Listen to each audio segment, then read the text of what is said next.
Hello అందరికీ. ఈ video ఎందుకు చేస్తున్నాను తెలుసా? మొన్న అహ్మదాబాద్ ఫ్లైట్ యాక్సిడెంట్ తర్వాత నాకు అనిపించింది లైఫ్ చాలా షార్ట్ కదా.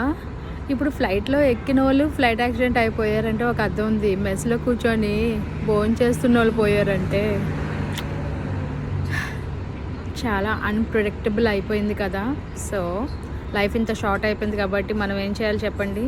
తొక్కలో గొడవలు, పగలు, పంతాలు, ప్రతీకారాలు అన్నీ పక్కన పెట్టి హ్యాపీగా మన అని అనుకుని హార్ట్కి నచ్చిన వాళ్ళందరితోనే ఈ సిగ్గు సరాలన్నీ పక్కన పెట్టేసి కలిసిపోయి మంచిగా హ్యాపీగా ఉండండి అర్రా. ఈరోజు ఉన్నాము రేపు పోయాం అన్నట్టు ఉండే రోజుల్లో రిగ్రెట్స్ లేకుండా బతకాలి.